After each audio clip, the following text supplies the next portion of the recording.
rather be with you. I'd much rather be with you. Yeah, I'd much rather be with you. Hello and welcome to the Fibre Tales podcast. This is a podcast all about knitting, about knitwear design, and about my life in general. I live on the southern part of Fyn in Denmark with my partner and our 2 small children, and I work full-time from home as a knitwear designer and as a photographer. I'm really happy to see you here today. There are some new subscribers to the channel, so welcome if it's the first time you're watching, and if you have watched me for a while, welcome back. I see also people starting to watch the first episodes, which feels like such a long time ago when I still lived in the city, and yeah, before this whole thing really took off. So it's really fun to look back on these videos. They're kind of a journal for me as well, so I'm very happy to share them with you. What has happened since the last time I recorded a podcast? Well, spring has finally arrived. Actually, today is the first day that really seems like spring, and I'm so happy. We had some really cold weeks, also some rain, and I just have this, like, I really want to, as much as I love knitwear and I love the winter, as the change it brings to the season, I was just feeling so tired of always having to be so bunched up whenever we go out. Taking the kids out is like a half an hour just to get all the different layers on and the snowsuits, and catching the kids because then they don't want to put the snowsuits on and so on.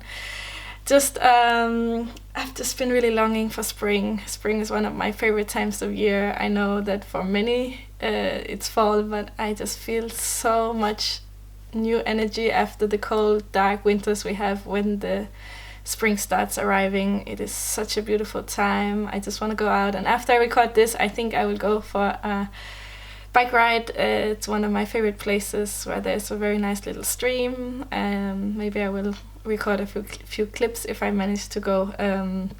So that's the plan for today. But first I wanted to talk to you guys. It's been a while since we have been talking, and I always miss it. The main reason why I haven't podcasted sooner, and I don't need to explain myself every time, but the thing is, as I'm working on design, some of them are secret and some of them I cannot share. So today again, you will hear a few times that I cannot share this because this and that. But I promise you I have some things to share, so it won't all be secrets, but that's a part of how it is when you work as a knitwear designer. Sometimes there are collaborations. I have actually a few things coming up in the spring that I haven't talked about because of that. So the first thing I want to share with you, I put it pretty far away, is a new release. And if you follow me on Instagram, where I'm Fibre Tales, you will have probably seen this beauty. But this is the Morel Sweater. Let me see if I can show you the pattern a little bit. It has this all over texture. So let me just talk a little bit about it. First of all, I want to say thank you so much to everyone who has left really nice comments on the release post, and also anyone who bought the pattern. It just means so much. This one was quite a hard one to get out into the world. It is a very intricate design. It's not, I wouldn't say it's difficult, but it just was difficult to get things to match up, and it was the first time I worked with a grader. So I thought this one was a good one to start with, and maybe it could have been better starting with something a bit more simple to get to know each other and so on, because this is quite complicated. But I worked with a grader and she did a fantastic job. But it still takes a lot of time, and there were some issues, so my poor testers had to rip back a few times. I always rip back like a million times when I start a design, because even if you can calculate things, just knitting doesn't always behave. I mean, it's not just math, it's also the tactile and how the fabric behaves and everything. So, but we managed to get there, and I pushed my testers a bit because I had a deadline, because this design was a collaboration with the Fibre company. So they sent me the yarn as part of their yarn support program, so you can submit designs. It's all on the website. I got a question how to know about these things, and you just go to the website, and normally a lot of big companies, yarn companies, but also smaller ones, will have some kind of section about yarn support or submitting designs and so on. So as it was a collaboration, we had a agreed deadline, and of course I actually pushed it once because of my testers having to start over. But where was I going with that? Yes, let me talk about the design. Let me stand up for a moment so you can see a little bit better. It has this round neck, and I still haven't woven in the last little ends. They're all secured, but actually I should just snip them off. It has this these visible floats on the front that you catch that creates this beautiful how you call it, diamond shape pattern. It has a braid or like a cable running down that's mirrored on both sides, and then it has these little cherries, and these are what the design is named after. The design is called Morel. Morel is a kind of cherry that we have in Denmark, so it's just it depends. Different people will say different things, but generally it's like the more lighter cherries, so the more rosy toned cherries, or almost white. And the other thing that's interesting with this design, I don't know if you can see, but there's increases along the top of the shoulder, and then once you then you start shaping the sleeves, and then so you get this kind of dropped shoulder. Let me see if I can hold it. That begins quite low, and then the sleeves for my size has no shaping, and for the smaller sizes there is no shaping, but for the larger sizes there's some shaping because there's a bigger difference between the upper arm and the wrist on the larger sizes, so they have a bit of shaping to account for that. And the body is also without shaping. I have a wall here, but that's actually one of the places I find the light is nicest. So yeah, it's a little bit boxy. It has quite a lot of ease. It has been released in the sizes extra small to 4 extra large. If you don't use those numbers, I'm a little bit bad at remembering numbers. I find it much easier to remember letters. I'm a little bit, I think, number blind, or how do you say that in English? I'm not so good with remembering numbers, so that's why I always keep using at least here they are the most used size indication or measurements. But you can always go in my pattern and find the sizes listed in the pattern. Yeah, what else to say? On the back, it's all moss stitch, so it's a very simple kind of pattern, and it's knit seamlessly top down, so you cast on the shoulders first, and then you join the back, and then you join the front. So it means in the beginning you have to pay a lot of attention because you have to shape the neckline and also place the pattern at the same time. But I find once you're over that part and you start memorizing these patterns, they're quite easy to memorize. Then it's just smooth sailing, and since there's no more shaping after you're done with the shoulders, it's a kind of pattern where you have to pay attention in the beginning when it's still really fun and interesting. So I think it's a good way to get started, and then it's just TV knitting after that. So at least for me, that's TV knitting. And yes, the yarn is a mix between Cirro alpaca and, now let's see if I remember, I think it's merino and I think cotton, maybe. But you can find all the information on the website. And the Fibre Company has created kits, so if you buy from their website, you can get 10% off. And I will leave the discount down below, as well as the link to the kits, so you can get, this one is the angelic colorway. And I just realized I forgot to write that on the Ravelry page, and I will try to remember once I'm done recording to go and write it in the description. I don't know, sometimes I forget some things that are so obvious, but there's so many details to a pattern. And what else? Yes, it's the angelic colorway, so it's a nice creamy white, and it is a little bit see-through, but nothing major. And you can go to my on Ravelry. There, my testers have already made their pages for their project pages, and if you go there, you can see different yarn alternatives. I know some use 2 strands of silk mohair instead of this, because this yarn is actually a sport weight, so it's not normally when you have these Cirro alpacas or the silk mohair, it's a lace weight, but this one is like double the thickness. It's a sport weight. So if you want to use silk mohair that is lace weight, or Cirro alpaca that is lace weight, I recommend holding it double. You could also hold silk mohair double with a strand of fingering, like a light fingering, or even a lace weight that would be of wool or something else. That would also be lovely. I know people have knitted also just in wool yarns or in other kind of yarns. So go check out the different yarns people have used, so you can see what it does to the fabric. It changes a little bit.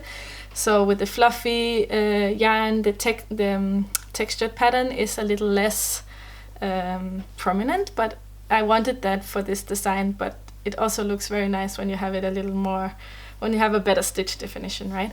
And I know people who used, I was trying to think, anyways, and you could of course use something, for example, like Nutiden, if you have one of the more thin ones, and together I would hold it together with something else just to make it a little stronger.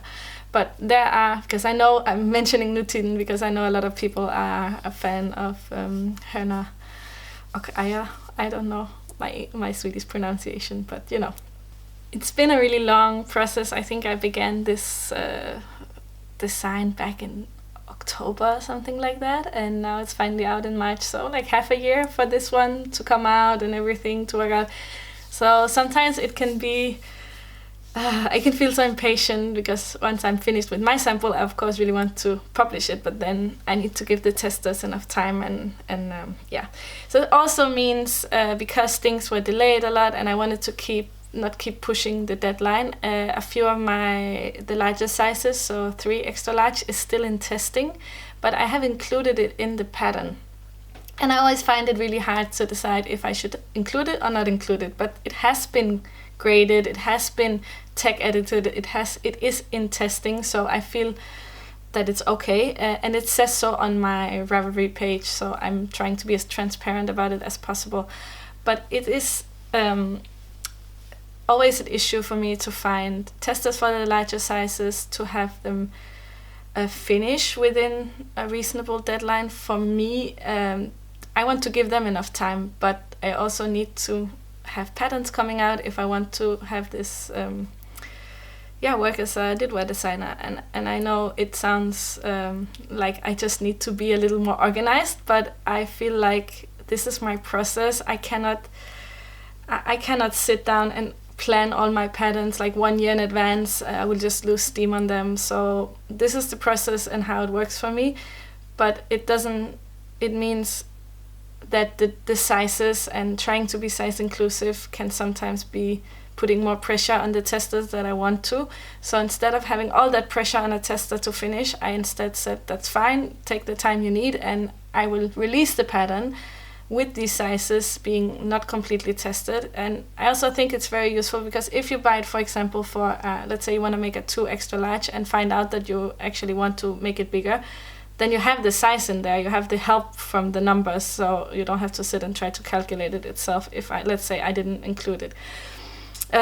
So yeah, it's something I'm always a little unsure about, and I put a lot of thought into, but I think just letting people know what to expect is the most important, and I'm trying to have them tested as I can. And if you see a pattern and you see there's a size missing, just let me know. Like if you see, oh, my size is not there, let me know and I will try to fix it. You can always be my tester if you want, with no real deadlines, or in some other way we will fix it. So yeah, long talk about that, but I just wanted to clarify that, because I think it's a bit a pity if someone feels excluded from my patterns, but it has to also be a little bit practical for me to have the test running with deadlines and stuff, and try to get things out before the summer, for example, when knitting is not as popular. So there are always a lot of things to keep in mind, and I don't think I found the right answer for everything, but I'm trying.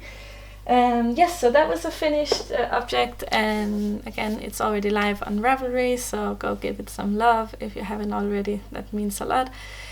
And yeah, I have another finished object that I think I showed you last time. I can't always remember what I said last time, so in case I repeat myself, you can always skip ahead.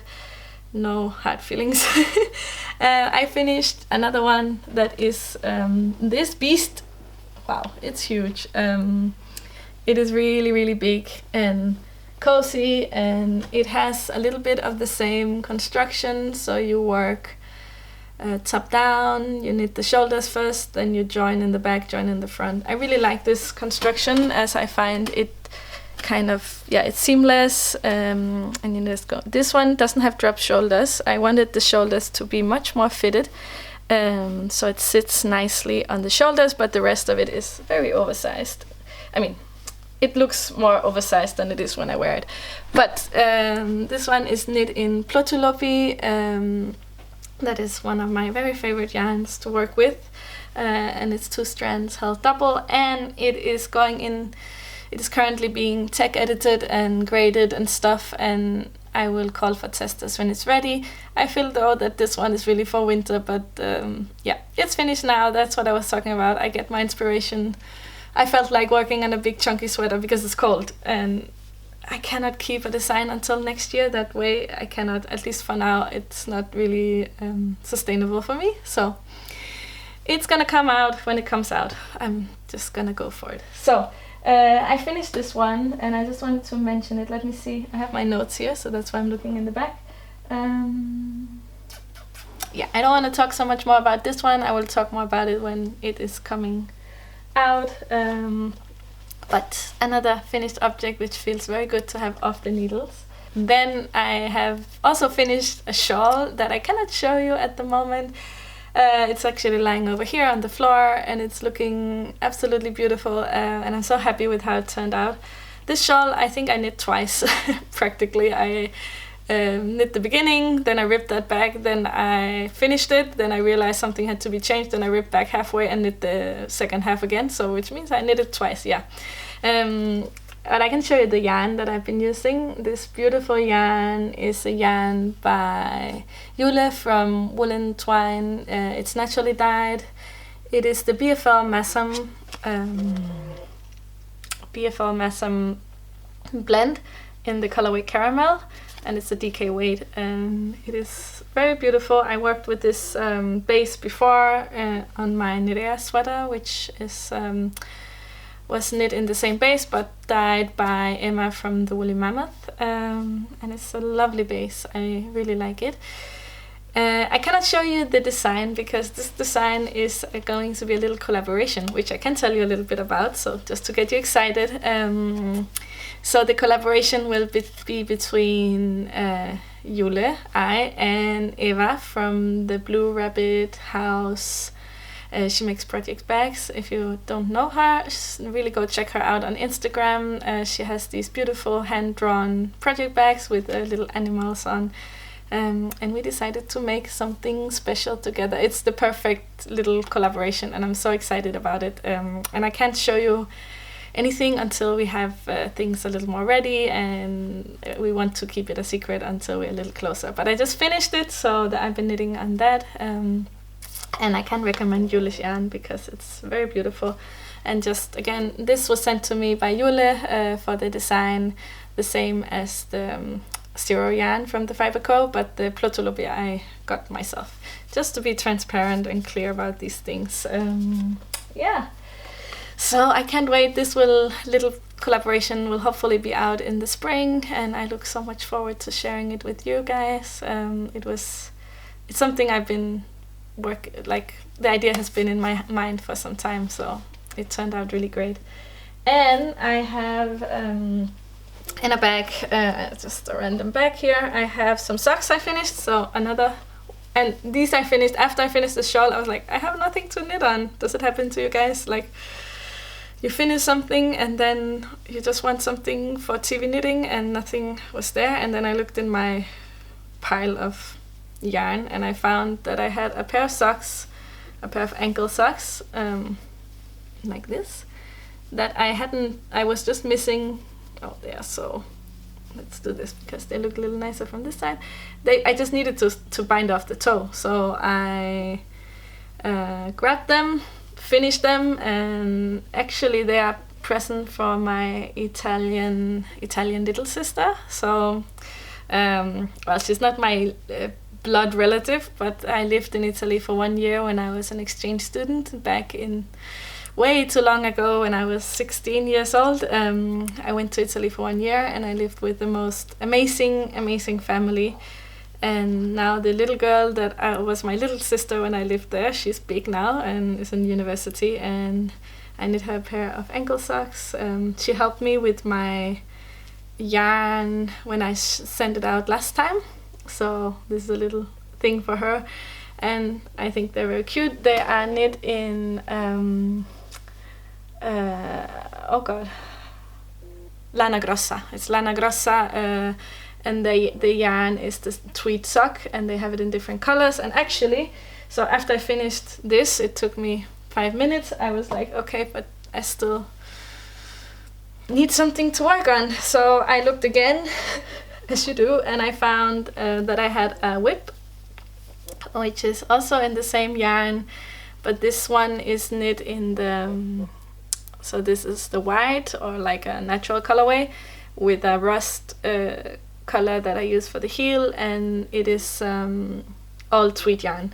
And I'm working on my what are they called, 9-inch circulars with I think it's 23 centimeters in Danish, and I'm using the 2.25 millimeters needles, and it's Cirro who makes these, and they're really great. They have this red cable and they're not interchangeable, and I really prefer these to the interchangeable set of the small sizes. Not the bigger sizes, those I'm fine with, but the cable is sturdier on the fixed needles, and on the interchangeable set in the small sizes it's a very flimsy cable, and already this is very tiny, so knitting with these teeny tiny needles, and I need some structure, so I kind of need the structure. Yeah, and I have a little stitch marker on that is from a bed of roses that she sent for free to me together with a purchase. So I purchased the necklace. If you know her, God, I feel so awkward saying this, what I got for free, what I didn't get for free, and so on, but it's I have to say these things, if not, it's not legal. And also, I feel it's awkward because I feel it's not genuine if I get anything for free. But I just want to explain, and I think I talked about this last time as well. Sorry if I'm repeating myself, but I just want to explain that I wouldn't get anything. I actually say no to a lot of things because I still have to pay tax from things I get for free, so it's not free. And I like this yarn from Jule, I would have paid for it. I would have paid for it anyway because I had that in mind for the project. But since it's a collab and we both get something from this, I'm fine with doing it as a collab. Sometimes I will also just buy the yarn because it gives me a little more freedom. I don't need to. I don't have any kind of obligation. If I don't want to use it anyway, then it's fine. But most times I actually say no to having things sent for free. And so the same with when I got the set of progress keepers or stitch markers, I bought it myself, but then she included something little, so that's how it is sometimes. But yeah, I just so you don't think I don't want to come. I really want you to know that when I recommend something, I recommend it wholeheartedly, and because it's something I would have used anyway. So yeah, actually sometimes the yarn I buy myself, I end up liking less because I take more of a chance when I buy some yarn instead of when I decide to go for a collaboration. Anyways, coming back to the socks, yeah, I really love, I don't know if I have the second sock here. no, but I have the skeins. I can show you the skeins that don't look that nice anymore because I'm using them. I already knit the first sock, but I realized I tried a fish lips kiss heel or another heel construction, and I don't enjoy those, so instead I went back. I decided to go for heel flap and gusset, which means the other sock I will rip back the cuff and just change the heel or do some sock surgery or something, because I'm a heel flap and gusset girl. I prefer how they sit on my foot. Anyways, just to talk a little bit about, this is just a made up pattern. I think I have 60 stitches, and I have a 2x2 cuff, and I just love how, can you see how they kind of go into the 4x1 ribbing here?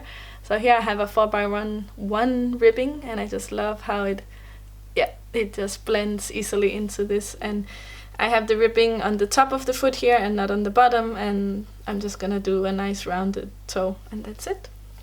But I love the ribbing. It gives a really nice, it sits nicer on the foot. It grabs the foot better. So I have a little knitting on my needles again, and I have another work in progress already, and that is a yarn I received on Monday. So today is Tuesday, so yesterday, and I already swatched with the yarn, and it is in downstairs, and I cannot show you yet. I have to wait because it's being released soon. So once it's released, I can show you the yarn, and I cannot wait to show you because it's beautiful. But yeah, more secrets. But you will see everything in a little bit. Just have to be patient. By the way, someone told me that I speak really quickly, and I do that.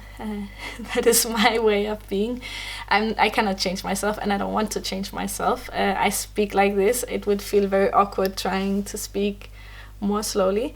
Actually, one time I applied for this guide course, and the lady was like, this is not going to work with older people. You have to really speak slow and clearly. But yeah, I speak like this very quickly. And if in case you don't understand me, and also because English is not my first language, you can always on a YouTube video slow the speed down. If you go to settings on the video, like the little wheel, I think it still has a little wheel, you can slow the speed down, so just a little bit, and maybe I speak more slowly. Yeah, I love speaking fast. Actually, that's why I love speaking Spanish, because you get to speak so incredibly fast. I always think Spanish is like a typewriter, and you just tac, tac, tac, tac, tac, tac, tac, tac, tac, ding, and then you can just, it's amazing. And it's amazing getting angry in Spanish as well. They have the best swear words. Spanish and Italian, those are my languages. Anyways, a lot of little side notes today. Just if anyone is wondering, I can just show you the shawl I'm wearing, which is my woodlark shawl. That is really nice to wear now, since it's finally a bit warmer, but it's still nice to have something on the shoulders. And my woodlark shawl is a steeked shawl, so just like the sniffle that I showed in my last podcast episode. And so it means that you cut it all along the top edge and you hide the steek. As you can see, it's hidden, so it's really nice and warm with the 2 strands. And this is knit in mouton, which is a yarn dyed by, it's of course hand dyed by Paul, who's a Canadian hand dyer. And yeah, I love it very much, and it is a yarn shawl that I enjoy wearing also this time of year. It's a little bit rustic. It's a sock yarn, so it has a little bit of polyamide, and it's a non-superwash, and it's very rustic, single ply yarn. But I don't mind it. Especially if you wear it like this. It only touches me at the back of the neck, and that doesn't mind. I don't mind, but I also can wear it as a shawl. So yeah, it's a very nice shawl that I can finally wear a bit more now that it's like a shoulder shawl, and I really enjoy that. The last thing I want to mention today is that I have news on when I will have new yarn in my Etsy shop. I have been told it has been really slow. they've been very busy at the spinning mill, so it has taken a long time for my yarn to get ready. And they told me it would be here in around mid-March, so I'm hoping they will call me maybe this week or sometime very soon, and I can start having the yarn ready. I don't know when I will have the shop update, because I have to take a look at how much yarn is there and everything. It will be DK weight this time, so I have gone back to it being DK weight. It's just a little bit about what I feel like, but yeah, I think DK weight is a nice and easy weight to work with. So I would suggest knitting on 4mm, depending of course on your tension and stuff, but yeah, 4mm work really great. Needles, 4mm needles work great with this yarn. And yeah, so I'm just waiting to hear back from them. And my dad told me that he will shear the sheeps now, within the next weeks, because they will have lambs around in 2 weeks' time. He's expecting the lambs to come, and since the weather is changing and it's finally getting a bit warmer, I think it's okay also to shear them. I mean, it's an okay time. He's waiting as long as he can, because he prefers to do it before the lambs come. And after it's not freezing anymore, so they really for them it's a big help having the wool off before the lambs come. So yeah, it will be a much smaller batch this time, because it's only the mother sheep, and I will take it to the mill probably anyways, but it will be a small batch. So for the fall I will only have a smaller batch, and this spring batch is much bigger because it's the yarn that has been sheared in the fall. So things go in circles. It takes about half a year every time for me to have new yarn. So I get questions about when I have a shop update, and it's about half a year from the last shop update. So something along those lines. Yeah. And I will have some changes to the shipping and so on. But I will tell more about that when we get closer. But it should be a quite big update this time in the shop. So, and I have 2 different colors, if I remember correctly, what we agreed on. So there will be a lighter and a darker gray again. But more about that when I get the yarn, and I can actually show you tell you a little bit more also about how it's been made and so on. I've just grabbed my notebook, which is a very nice notebook. If you ever look for a good notebook for bullet journaling, it's the Rhodia. And it has, let me see if I can show you better here. It has, no, too close? Why is it not focusing? There you go. It has these dotted pages, and they're very nice for writing, and it's a very nice notebook. I have some questions that I wrote down, because I asked you if you would come ask me some questions for this episode, because I didn't think I had a lot to talk about, and now I think I've talked for quite a long time, but I'm anyway just gonna throw in a few questions from the questions you asked me on Instagram. I got a few questions asking how am I doing, and how am I and my family holding up with everything going on. And I must say, I'm feeling really hopeful and happy, and my knitting mojo is back, and I'm feeling very excited about new designs. But I've been so frustrated with that we are still in lockdown, and I mean, my kids still go to kindergarten. That whole thing is still open, and daycare. But everything else is closed. You cannot go for a cafe. It's still freezing cold outside. So when it's bad weather, either you have to stay home or you have to just go out to a playground or just for a walk with the kids. But I just miss sometimes being able to go to a cafe and go inside somewhere with the kids and see people and stuff. Because I work from home, I don't see a lot of people. And even if I like being home, I'm also a person who likes to go out. I'm probably mainly an introvert, but I also really enjoy company. So I miss seeing my friends. I miss being able to go and sit and have a coffee and work from a cafe sometimes, just to change up the settings. So this has been, for me at least, I've been feeling a little bit tired of the whole situation. Let's just say it like that. But now spring is here, and I feel so happy that we can be more outside without it being so cold and so tiresome and all that. So yeah, my family is doing well as well.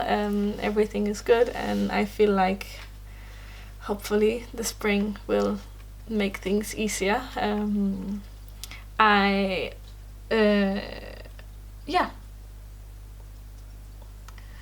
also got a question about my travel dreams, and it goes a little bit in hand with the whole feeling of being tired of the lockdown. Oh God, I could use a good travel somewhere.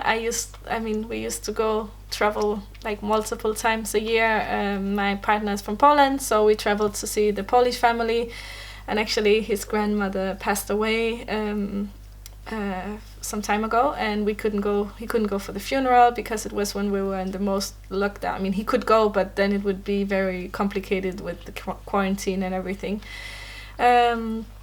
So that was this is this weird feeling when you realize that even if Poland is actually not that far, you can take a plane and be there in 1 hour. But it's been a bit sad, and we miss the family there. The kids haven't seen their grandparents in a year now, and it's just starting to feel that it's taking a little toll. And I know we have it really good in the family here, and I don't feel like I should complain about the situation really, but it's still, there are some things, and I guess we all have our small problems, right?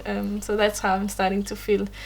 I'm dreaming about going to Italy as well to see my family there. I wish I could go to Spain.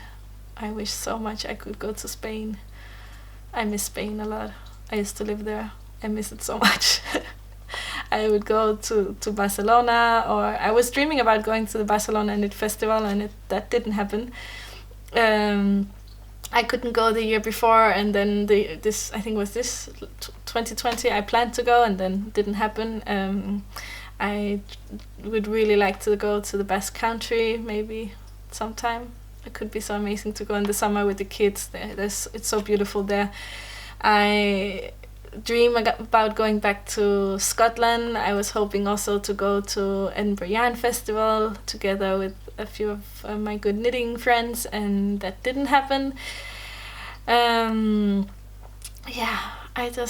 really miss having a change of scenery. I feel so inspired. And if I could go back to Lisbon as well. This time of year would probably be amazing, like going somewhere a little bit warmer. It doesn't have to be summer warm, but just somewhere a little bit warmer.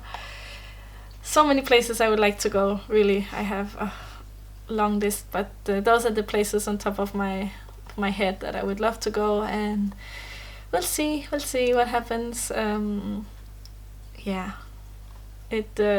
hope I'm not the only one who starts to feel this itch to get out and see something different. And the last thing I will talk a little bit about, because I was asked about this also in the questions, is my inspiration, my knitting inspiration. So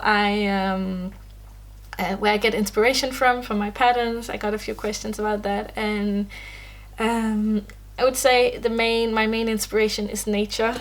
I feel very inspired by nature. You will almost always see some little element of nature in my designs. Like in this one, you have the leaves, you have like little flowers, and again another motif that has this leaf effect. I feel very inspired by nature, and but I always try to take elements from nature and maybe not to be too literal about them. Especially with animals, I find that it can be very hard to make something that is not like dogs all over a sweater or something, I don't know, or like if you look at a butterfly, it's very beautiful, but do I want a sweater with butterflies on it? It's always this balance, so I try to take elements that I really like and the shapes, but maybe make them less realistic, so it's more like an inspiration from nature than actual nature on the with this one, I guess these leaves are quite but they're still like stylized, and I really like to use those both in color work and also in textured patterns, and I would spend a lot of times, for example, with this one. I had a sweater once with these kind of cherries, I didn't copy them, but something similar, and I guess most of us have seen this kind of cherries or something on sweaters. And then I knew I wanted this, so I wanted an all-over texture, and I tried a lot of different textures for the sleeves, but ended up with just a simple must stitch because I didn't want it to be too loud together with everything else. I knew I wanted some kind of simple cable. And then actually this one, I also tried a lot of different stitches to get right because I wanted something like a crisscross design. And I found the stitch, and then it's always about trying the stitch out in the yarn that you have, seeing if it makes sense. And many times I have to say, okay, this stitch is beautiful, but it doesn't work with this yarn, or it doesn't work in this size. It's another thing. I will some stitch patterns will look, for example, I really like the look of them in a thicker yarn, not so much in a thinner yarn. So again, I have to. There are many different stitch patterns, and they have probably been used so many times before. It's very rarely that I use something completely new or come up with something new, but I think you can combine them in different ways. You can use them on different size needles and with the different yarns, and then they look different. So for me, combining them in sweaters, I also did it with the Fibre Sweater, where I combine different stitch patterns, and I think that's how I really love looking for these little patterns and trying maybe to decompose a pattern. So if for example, I use both Instagram and Pinterest, and if I find a pattern that I really like on Pinterest, then I can decompose it in pattern books and stuff. I mean, it's just about seeing that, having that idea and finding something that can work that idea out for you. And on the shawl that is over here that I'm dying to show you, I have something that I'm really proud of because I kind of invented something new. I think it doesn't always have to be new. I don't think I always have to come up with something you've never seen before, but combining it or using it in a different way. I mean, if you look at this one, for example, this kind of pattern it's a very old traditional pattern that you have this one stitch color work.